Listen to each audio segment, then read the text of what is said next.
times. Hashtag Saint Squad in the chat. But let's get into game 2, Courage. The final week of Summer Skirmish. Can we get some noise in the arena here, please, at PAX? Players jumping out Haunted Hills, Junk Junction, and even Snobby, potentially engagements happening early. It would surprise me if too many players went to the top of the villain layer. You see one kind of floating in, that white arrow on the left side. The reason being, typically, if the drops are directly under the bus at the beginning of a match, especially in competitive, players, they tend to not necessarily go there because the thought that it might be a high-pressure zone, early engagements can be risky. If you're not on top of your loot, you know, the speed at which you can loot, you can put yourself in a bad position. Now, our winner from last round, Sean, was taken. Dropping in, going east side past Retail. Retail, a pretty common POI for players to hit in public matches, but Sean looking over here towards the little the park here. It's got a number of loot spots, a couple chests up top that he can, yeah, he's going to try and get some material build up for those, and landing right on a weapon, which is, I mean, that's the smartest play you can make. You know what it is? I actually have a buddy named Connor who loves to land at this area, and it's because there is 7 trillion metal. Oh yeah, literally every single one of those. Like, look at all the RVs that he's, you know, got the ability to just break on down. He's got someone actually pretty close by. Slazen, does he have any idea that Sean is here? They're both popping big shields, it appears, as there might be an engagement early on. Painful PvP, one of our players that scored a high number of eliminations last match, landed here in Salty Springs.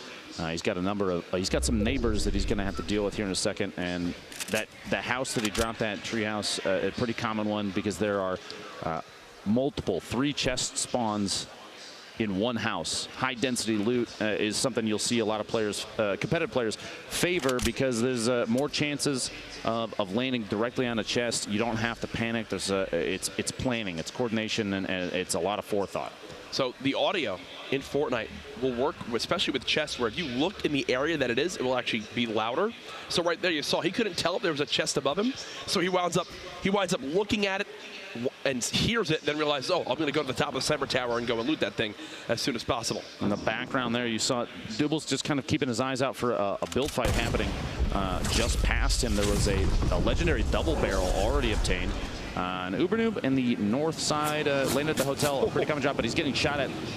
A little bit of back and forth right here would be super, a really, really good idea. You don't want to get picked out of midair, especially with only 128 HP. He's doubling back. It looks like he wants this fight. He wants the engagement. The green tank, the green AR, not a terrible loadout early game. No, he just wants to double rift.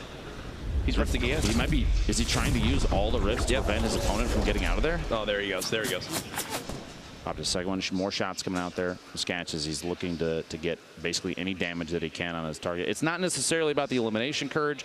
It's about maybe putting pressure because you get a couple tags on him, especially because rank means quite a bit. Top 10 is a point. He's just trying to get a couple hits on him and hope that maybe somebody else eliminates him. Now, Wheels, we saw eliminated early, late game underneath Dirtburger, but a quick replay. Divine, a player we were talking about earlier, had a very high blaze. It was a third and a first. Gets the drop on Kutra there.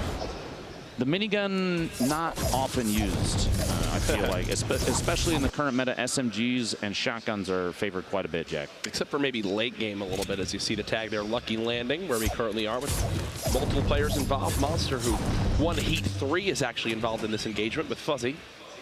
Fuzzy's just trying to keep this high ground. Blue pump, so useful early game when you've got to think Monster probably doesn't have max HP. He did an 102 damage headshot there, and Fuzzy gets an elimination, but he's not the only one left down here in the south. Back over to Greasy, we're watching Wheels. And his opponent, kind of a little top-down fight. The chest. Now, Jack, the chest sound between Wheels and Hysteria, that they can almost use that to mask themselves, right? There was that minigun, and why you don't really see it used too often. It's not the best weapon to have, but when your loadout is a bolt action, or sorry, a hunting rifle, a deagle, and then that, yeah, it's not fun. The hand cannon, probably not the best weapon there. Wheels and Hysteria playing cat and mouse in this house, audio being the #1 utility. Hysteria making as much noise as he can with the C4, trying to put some lines of sight between him and Wheels, see if he can get the elimination, catch him off guard. He was looking down underneath. Feels for the doors. Launch that out. Hysteria trying to get away. A 1 damage. That pump shotgun I don't think is super effective at that range, but it was either take the shot or swap and not not get a shot off. So we went for what he could. So he was immediately prepared to begin to chase down Hysteria right there. But once Hysteria built a little 1-by-1 and some nice little cover with that metal, that was enough to deter him from going from that fight, even when he knows Hysteria was under 100 health and he had maxed HP. That, for me, is a questionable decision. I feel like that's an elim that you kind of have to push and go for, especially with that much health and what he had at his inventory. He had the shotgun to go with. He had like 200 materials to build with. I think he had enough to go after that one. What we were watching earlier. Bowman dropping in here. Oh, fast edit on Double. Does the replacement, immediately takes a corner out and pushes in. To Aiden, one of our high elimination players from the last game. I wonder if he landed tilted then, because he definitely landed tilted this one, and there's the Rift to go. The Rift to go. And he's just going to hunt his opponent. The interesting thing about Rifts to go, Jack, if you're outside, you're through a wall when one of those is popped, even maybe a floor up or down, it will still grab you on initial use. So his opponent looks like it picked him up and pulled him with him. Imagine, yeah. Imagine. The Tfue Rift to go himself? Imagine again if he opened a Rift right there from the portal, but Wish, player we've seen a lot of, challenging someone up close. Gets really accurate AR shots, gray or not, the accuracy made every difference there. The 30 damage shots, he had 4 body shots on him, and that was all she wrote. Aiden back still here and tilted, taking shots on Alpha. This build fight, and there's that Rift to go. Grabbing both players, even though they weren't standing right on top of each other. The proximity of that you can even pull opponents out from inside of buildings. They land at the same time, and Aiden gets a quick elimination with a shotgun. Wow. Impressive stuff. Dr. David. His opponent's going to use a Rift to go just in front of him, and now he'll follow it on up. As he's just trying to spot where did this guy run to. Typically, if you're seeing someone use a Rift to go in that scenario, they're playing it as like a, hey, I need to get out of here. It's like a defensive, I've got to leave this fight. I'm not in a good spot.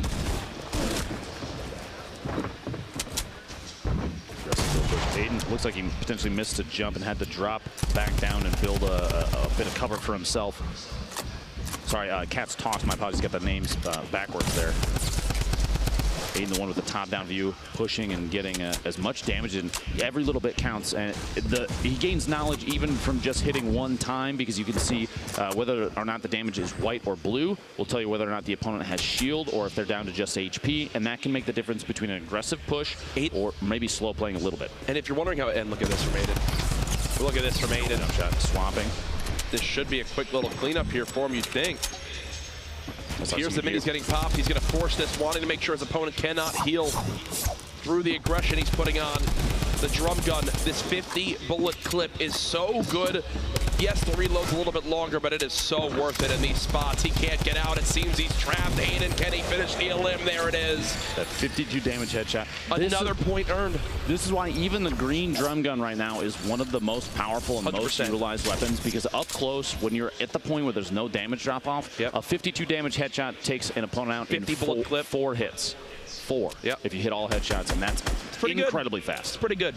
I'm being honest with you. I think that's the understatement of the century. Getting super accurate shots there from that green suppressed SMG, but the stink grenade, Logan having to back out. He's got one on him as well. Very low HP, stuck. Look at the zone. The edge. We're seeing a lot of this. This first zone was half off the map. Southwest corner of the map getting quite a bit of play during this qualifiers kind of a greasy, shifty area focus. This time tilted, still involved. And if you're Kevy, you're out in Dusty, you can gather up a couple mushrooms, make a little bit of a play on some materials, but you have to move soon. Joystick, the quick peek there. A little bit of damage.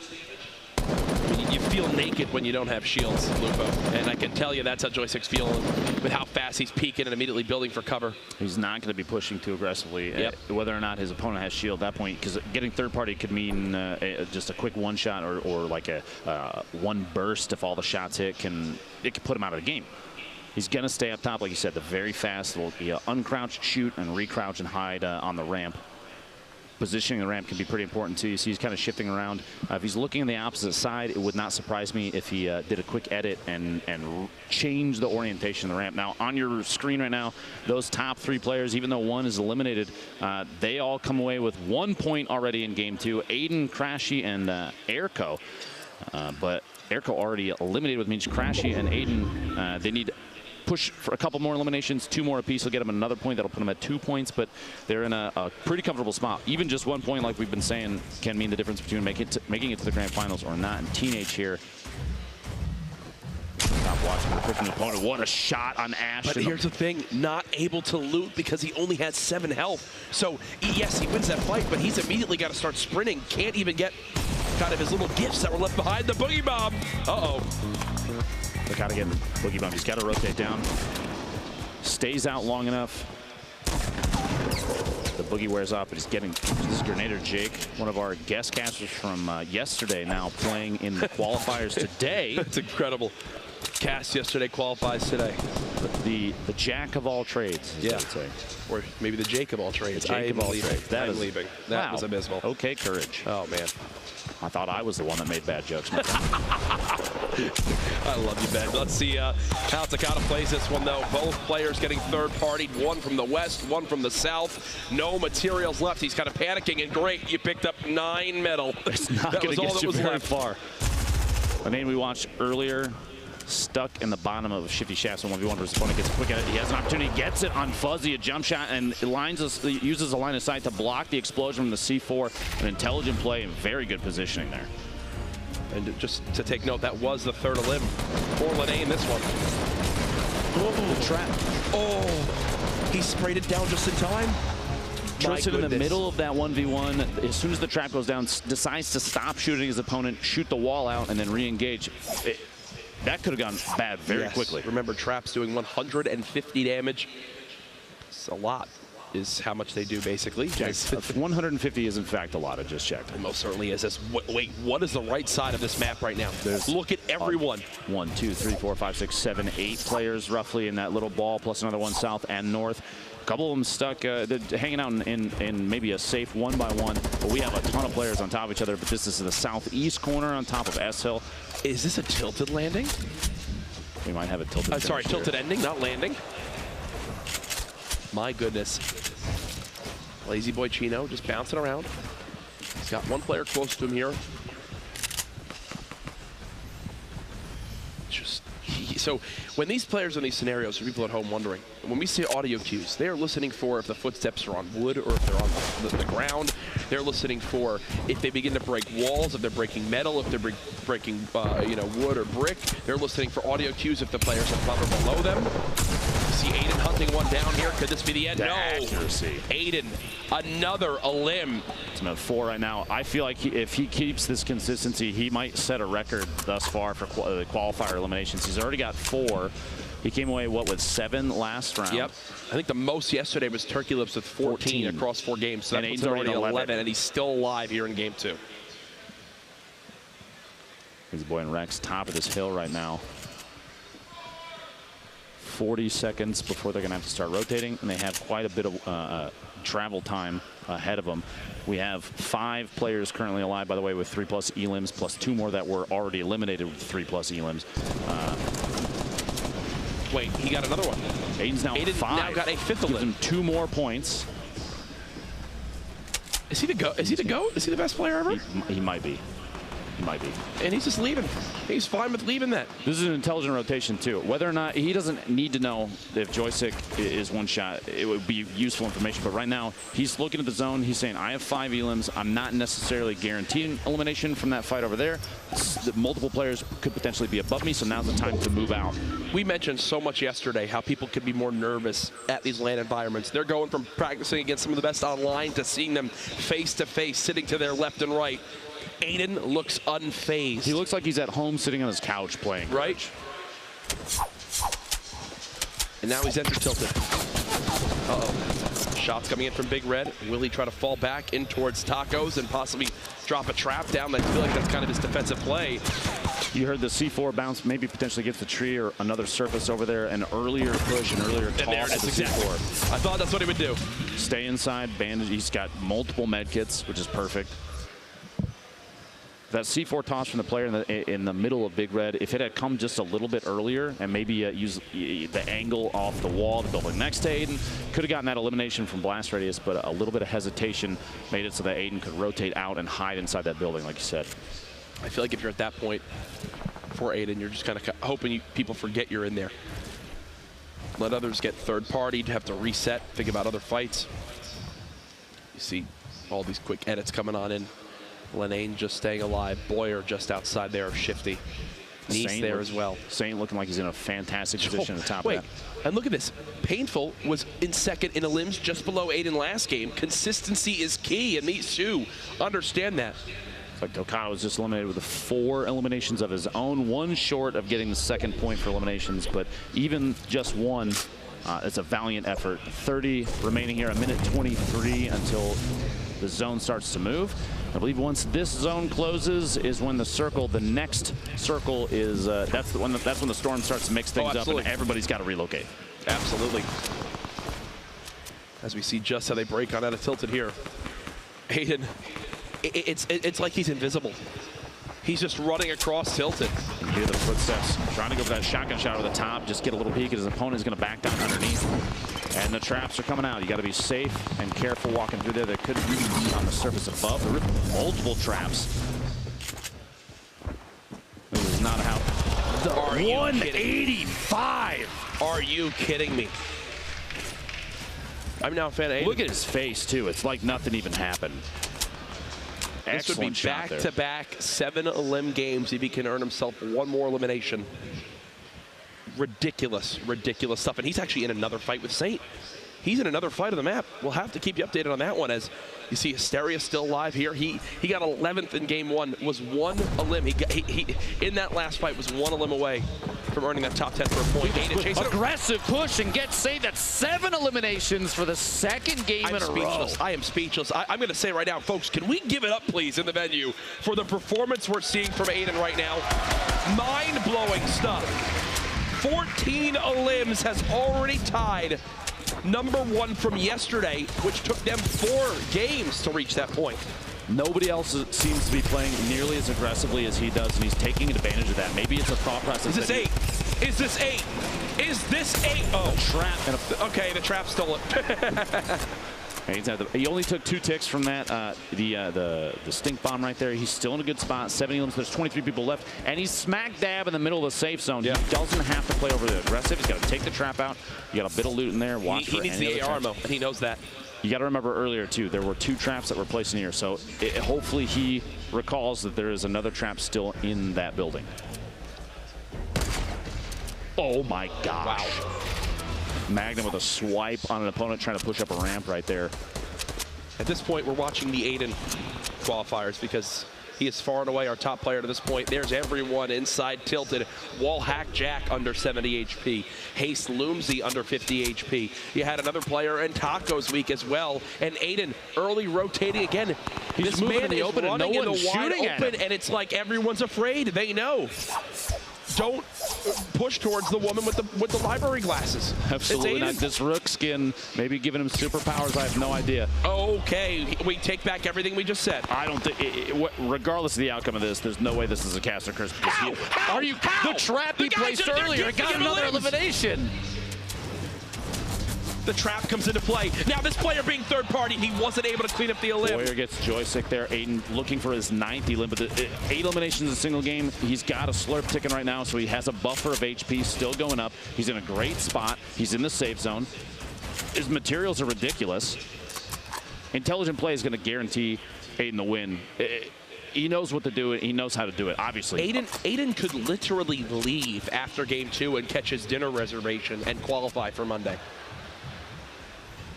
And if he can you bring me back something? A little breaded roll? Jack, are you always hungry? Shots here, third party. I am, actually. Loomsy gets Cole in the feed there with a trap from earlier as well. Aiden's looking to secure that 9th elim. Painful on top of him, though. The second place elimination player, they're stacked on top of each other, which means you have 2 Slayers here that might get forced into an engagement. An Aiden chant now breaking. There's actually an Aiden chant here at PAX West right now. And I'm just in awe as to what I am watching. He's just chilling at the moment. Painful in the same build as well. The storm beginning to move on in as people will have to follow on up. Wall Hack Jack just actually dropped to the zone. 16 players left. The storm's got 20 seconds till it closes, which means 6 more players go down, and then people start to pick up points based just on their placement. Yep. What does Aiden do here? Looks like he'll just hide on out for now as we swap perspectives for a moment. This is Painful, who's above him in that same structure. 4 limbs, 1 more elimination for Painful, and that'll net him a second point to continue to put him separated from the rest of the pack. And look at everyone in that structure. Painful, Sen, Animal, Aiden, Boyer, Loomsy. Saf is still alive with 200 HP as well. Aiden wants this. Slow Aiden's hunting. play. Actually, okay, no, his ear's itching. Closes his edit out there just to make sure. Now Aiden's hunting.